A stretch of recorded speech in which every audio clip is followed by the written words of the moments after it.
안녕하세요. 2025년 5월 8일 목요일 매일 성경 말씀 묵상 시간입니다. 오늘 함께 읽고 나눌 말씀은 시편 119편 129절에서 144절까지입니다. 세 번역으로 읽도록 하겠습니다. 주님의 증거가 너무 놀라워서 내가 그것을 지킵니다. 주님의 말씀을 열면 거기에서 빛이 비치어 우둔한 사람도 깨닫게 합니다. 내가 주님의 계명을 사모함으로 입을 벌리고 헐떡입니다. 주님의 이름을 사랑하는 사람에게 하시듯이 주님의 얼굴을 내게로 돌리셔서 나에게 은혜를 베풀어 주십시오. 내 걸음걸이를 주님의 말씀에 굳게 세우시고 어떠한 불의도 나를 지배하지 못하게 해 주십시오. 사람들의 억압에서 나를 건져 주십시오. 그러시면 내가 주님의 법도를 지키겠습니다. 주님의 종에게 주님의 밝은 얼굴을 보여주시고 주님의 율례들을 내게 가르쳐 주십시오. 사람들이 주님의 법을 지키지 않으니 내 눈에서 눈물이 시냇물처럼 흘러내립니다. 주님은 의로우시고 주님의 판단은 올바르십니다. 주님께서 세우신 증거는 의로우시며 참으로 진실하십니다. 내 원수들이 주님의 말씀을 잊어버리니 내 열정이 나를 불사릅니다. 주님의 말씀은 정련되어 참으로 순수함으로 주님의 종이 그 말씀을 사랑합니다. 내가 미천하여 멸시는 당하지만 주님의 법도만은 잊지 않았습니다. 주님의 의는 영원하고 주님의 법은 진실합니다. 재난과 고통이 내게 닥쳐도 주님의 계명은 내 기쁨입니다. 주님의 증거는 언제나 의로우시니 그것으로 나를 깨우쳐 주시고 이 몸이 활력을 얻게 해 주십시오. 아멘. 오늘은 시편 119편의 17번째와 18번째 연에 해당하는 본문을 함께 묵상하려고 합니다. 말씀을 함께 보기 전에 먼저 작은 성경 공부 방식 하나를 제안드리고 싶습니다. 시편 119편은 하나님의 말씀을 가리키는 다양한 단어들을 사용하고 있는데요. 혹시 아직 해보지 않으셨다면 오늘 본문을 읽으시면서 어떤 단어들이 하나님의 말씀을 나타내는 단어로 쓰였는지 성경에 밑줄을 그어보며 읽어보시면 어떨까 생각해 봤습니다. 그 단어들이 본문 속에서 어떻게 사용되는지를 살펴보면 시인의 고백이 훨씬 더 깊이 다가올 것 같습니다. 자, 이제 오늘의 본문으로 들어가 보겠습니다. 먼저 17번째 연인 129절에서 136절까지를 살펴보도록 하겠습니다. 이 단락에서는 하나님의 말씀을 통해 시인이 경험한 변화의 능력이 강조됩니다. 130절에서 시인은 이렇게 고백합니다. 주님의 말씀을 열면 거기에 빛이 비치어 우둔한 사람도 깨닫게 합니다. 여기서 말씀이 열린다는 표현은 단순한 지식 전달을 넘어 삶을 인도하는 빛, 즉 축복의 상징으로서의 말씀을 묘사합니다. 당시 하나님의 말씀은 우리처럼 책이 아닌 두루마리에 기록되어 있었기 때문에 이 말씀이 열림, 즉 펼쳐짐이라는 이미지는 말씀을 열어 읽고 해석하고 깨닫는 행위와 연결됩니다.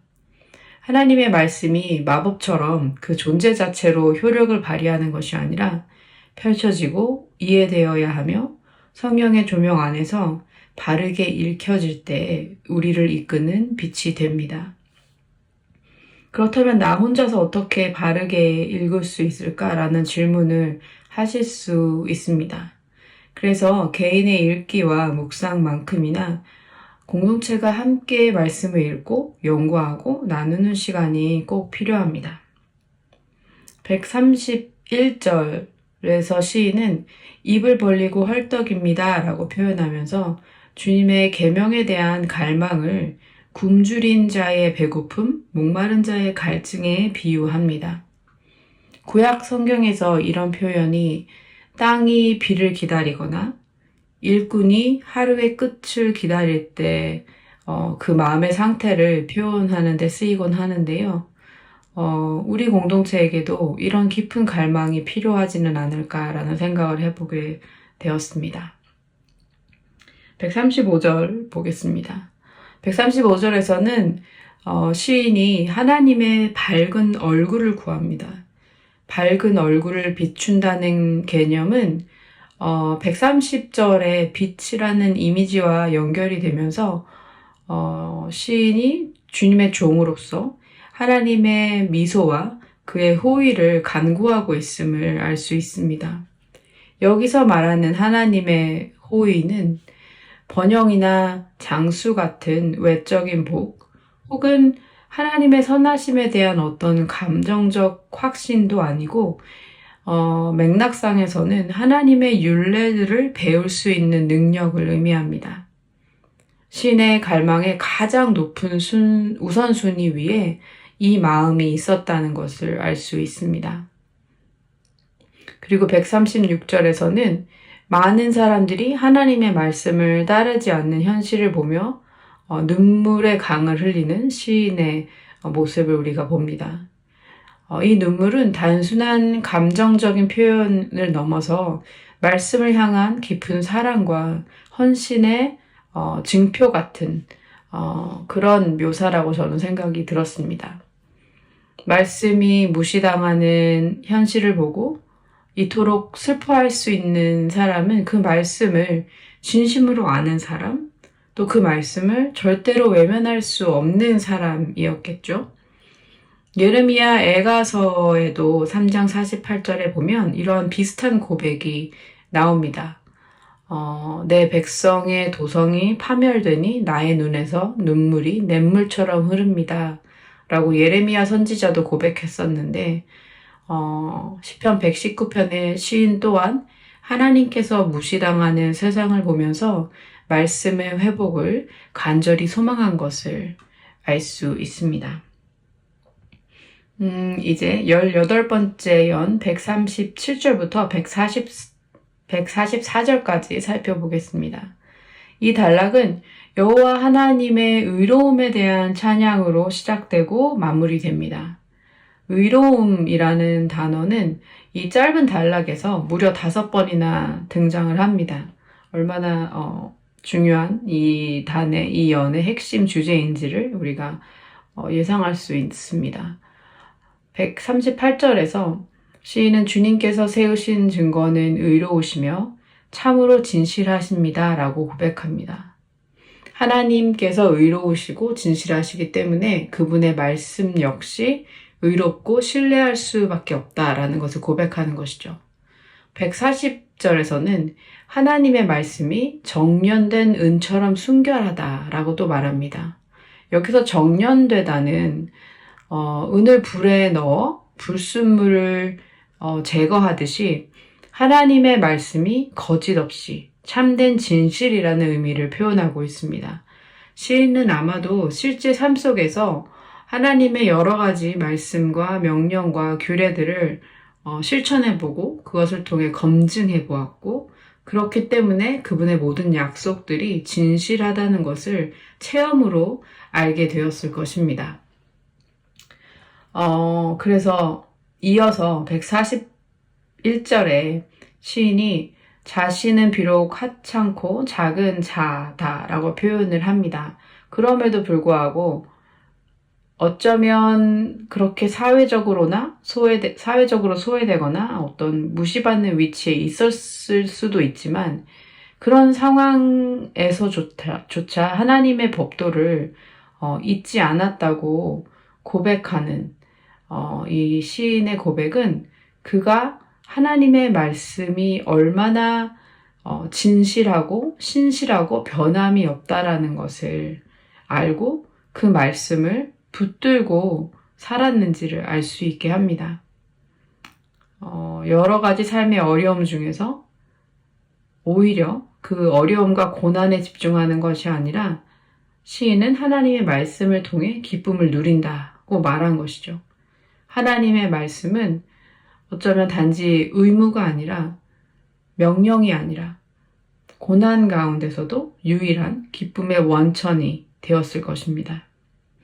하나님의 의로운 말씀이 영원하기 때문에 그는 더 깊은 통찰을 구하며 하나님의 말씀을 통해 힘과 생명력을 얻어 계속 살아가기를 바라고 고백합니다.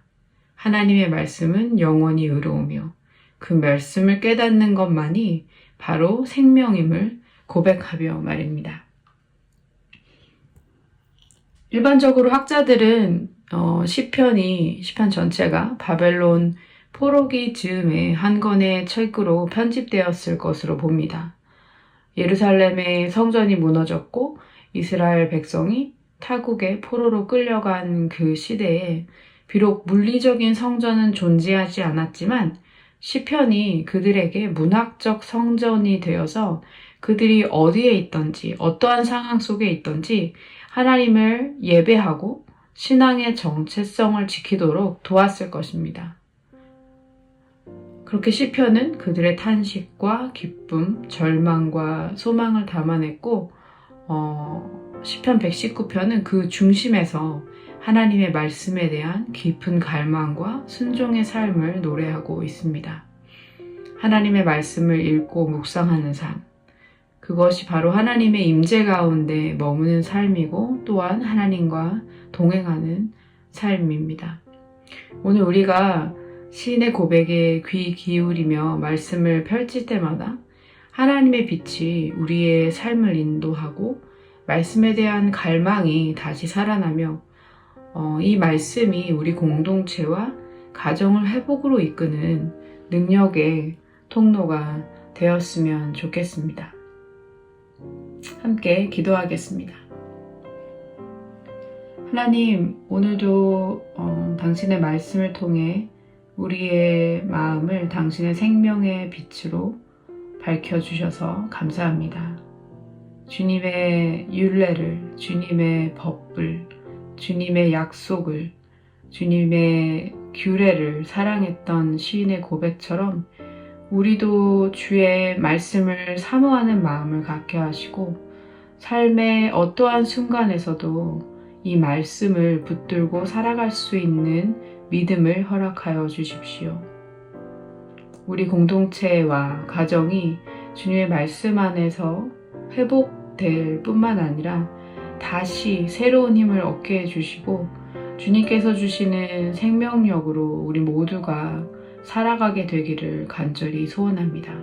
주님, 우리의 의지 없음을 불쌍히 여겨주시고 우리의 삶의 자리에서 어떠한 순간에서든 하나님의 말씀을 사모하고 갈망하는 마음이 마음 깊은 곳에서 일어날 수 있도록 성령님 우리 가운데 일하여 주셔서 우리가 하나님의 백성다운 삶으로 예수 그리스도의 제자다운 삶으로 살아갈 수 있도록 주님 우리를 도와주십시오.